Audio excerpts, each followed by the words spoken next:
Good afternoon, members and friends of Calvary. Time for our video devotion of the week. Today it comes from Esther chapter 5 and verse number 14, and then into chapter 6 and verse 1. The Bible says, Then said Zeresh, his wife, and all his friends unto him, the him being wicked Haman, Let a gallows be made of 50 cubits high, and tomorrow speak thou unto the king, that Mordecai may be hanged thereon.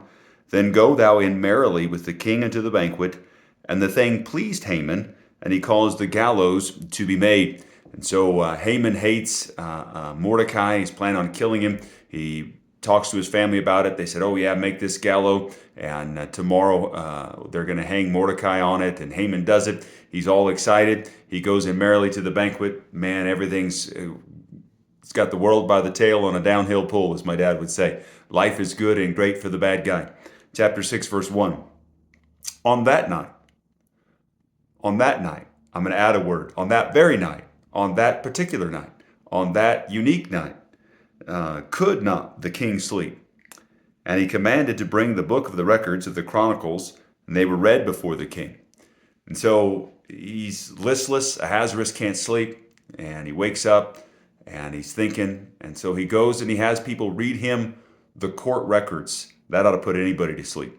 And as he reads the court records, he reads of Mordecai saving his life.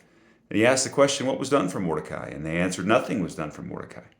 And so he starts out a plan to then talk to Haman, and everything unfolds to the protection of Mordecai and the destruction of Haman.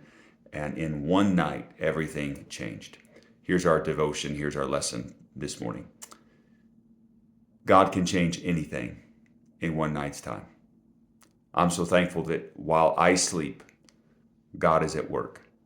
And on that very night, on that particular night, when Mordecai perhaps was sleeping, perhaps Mordecai was a little fearful, I couldn't fault him if he was, God was at work.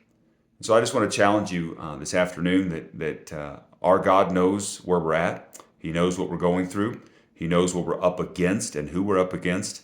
And when it's the right night, when it's the right time, He will go to work for us and do that which we cannot do. I am thankful that in the evening, while I sleep, God is at work. He that keepeth Israel will neither slumber nor sleep, the Bible says. So I can lay me down in peace and sleep, for thou, Lord, only makest me to dwell in safety.